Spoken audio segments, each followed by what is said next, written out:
Today we're looking at top 8 engines made by BMW. We're gonna review which are the best engines ever made, as I am gonna judge them by reliability, performance and the tuning potential of every engine. So let's start with it, but make sure to watch the entire video so you're gonna understand which engine I'm choosing for my next car, which is the BMW F30 series.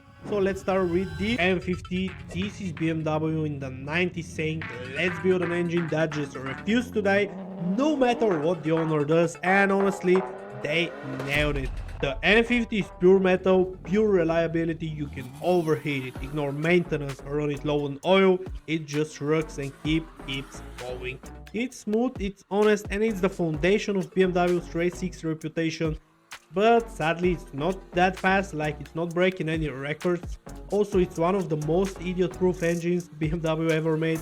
Most issues basically come from the cooling system, water pumps, thermostats, radiators, all failing due to age, heat, or just, life happening. But if you want a BMW engine that simply refuses to die and last forever, that's the one. The B48 jumped to modern BMW engineering, where BMW finally said, let's make a 2-liter turbo that doesn't give owners nightmares. And so they did. Insanely fuel efficient, almost no catastrophic failures. It tunes beautifully. Stage 1 can give you up to 50 to 70 extra horsepower. It's smooth, quiet and extremely reliable for a modern turbo engine. Now for the cons, it's not a B58. Just kidding, but also actually not kidding. It doesn't really excite you. The B48 is the good boy of BMW engines. It does everything right, never misbehaves, never blows up, but it doesn't give you the goosebumps that a straight 6-cylinder turbocharger will give you. It has minor oil filter housing leaks, early tensioners are plastic, and yeah, it's nothing really dramatic. When you change the tensioners, it's totally fine. Number 6, the M54. This one is a fan favorite. I'm gonna talk with passion for that engine because I have owned one. The M54 is the soul of the 46, E39 and many other BMWs. It's the definition of BMW feel. People are even still talking about it today. It's so good that it's still driven massively. What are the pros of the M54? It's smooth, it's torquey. Actually, for naturally aspirated engine, it's really good torque experience. It's responsive, sounds beautiful, pulls strong for NA, and parts are cheap. Actually, nowadays they are driven everywhere and parts are really easy to find. Daily for 400,000 kilometers, absolutely possible, even recommended. Mechanics love it because everything is accessible and fixable. Also, it's really easy to repair. But what are the cons on the M54? As always, guys, as we know, the cooling system will betray you, and that's totally 100% true. Every BMW 6-cylinder especially is struggling with cooling because the petrol engines on BMW are working on a bit higher than usual temperature, and everything that's plastic or rubber is burning for the years. Everything is losing its capabilities, everything's plastic, it's just ready to explode on a hot day. All consumption on high mileage is also common, and the CCV system loves to clog up as well. But if you want that old school BMW character, this engine delivers it perfectly. And now we're getting to the number 5, which is the S55. Now we enter the BMW want to rip your face off category. The S55 in the F80, F82, M3 and M4 doesn't accelerate, it detaches your spine. What are the pros of the S55? It has insane tuning potential, 500 to 600 horsepower with basic mods, basically easy. Closed deck block, strong internals, excellent cooling. This engine is built for abuse. Track days, it lives for them. But the cons are, as we know, yes, the crank up. It's not as common as the internet wants you to believe, but if it happens, your wallet is just gonna cry. And stock S55 sound is, let's say, not the best. Not bad, just a bit different. So I would suggest you, if you get an S55, you gotta put an aftermarket exhaust system.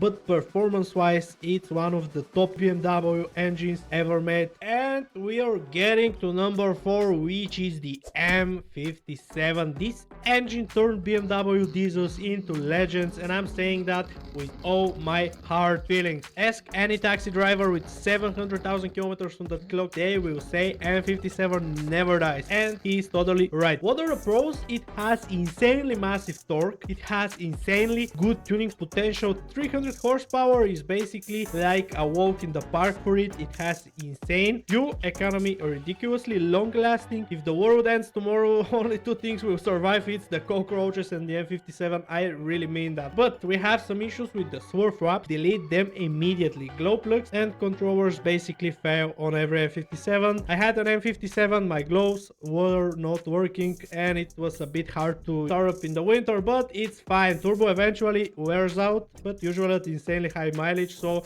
turbo is not that big of a deal. For real world owners, I would suggest you that if you want the diesel, that's the engine for you. This is probably the most reliable BMW engine ever made, in my opinion. Going into the top 3, which is the S65, guys, the higher revving V8 from the E92 M3, also known as the engine that makes people fall in love with BMW, and it's for a reason. What are the pros? I'm just gonna say one thing: 8.4 thousand RPM on a V8 engine. What is going on, guys? What the hell? 8.4, it's in the Formula 1 territory. What the hell? It's one of the best engine notes ever recorded. It has instant throttle response, feels like a race engine every time you touch the gas. It turns a normal road in your own mighty racetrack, and I really mean when I say that. I've seen some M3s and just the sound, it's something special, guys. But we get to the negative sides of that engine. The rod bearing, it's the guaranteed replacement on 100,000 kilometers. The throttle actuators, also guaranteed replacement. Both are expensive and both are sadly unavoidable, but when that V8 screams to 8.4 thousand RPM, every repair becomes worth it. And we get to number 2, which is the S62, the 5-liter V8 from the 39 M5, the king of sports sedans. This engine just doesn't make power, it makes you smile like a child, and I really mean it. It sounds so good, even people who hate BMW will just nodded you in respect. For a petrol engine, it has very good torque, it's smooth linear power delivery, individual throttle bodies as every other M car, a proper M engine with just a real personality. And now with the cons, Vanus repairs can get really expensive, cooling system needs attention as every other BMW basically. Oil consumption rises on high mileage engines, which is also common, and parts are not cheap, as we know, guys. This is 90s to early 2000s M engine after all, so it's totally normal to be kinda expensive nowadays to maintain, but the driving experience, it's pure perfection. Arguably one of the best cars in my opinion. Guys, before we get to the number 1 engine, as I mentioned earlier in the video,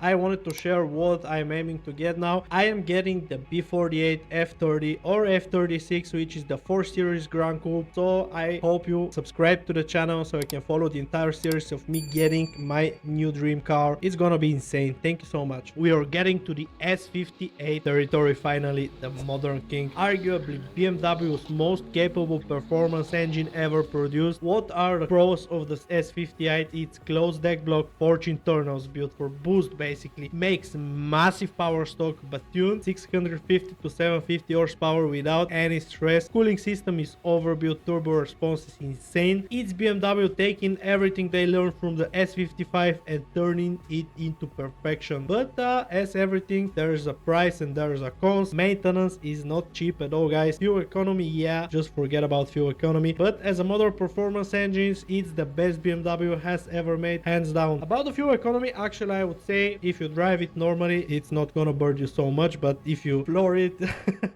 yeah, just forget about it. So what are my final thoughts? If you want old school tow, you just get an M54. If you want modern reliability, B48. If you want never dies, M57. If you want high revving drama, S65. If you want V8 muscle, S62. If you want truck savagery, S55. If you want modern perfection, it's the S58. And if you want pure unbreakable simplicity, M50 is your engine. Tell me in the comments which BMW engine is your number 1, and should I rank the worst BMW engines next?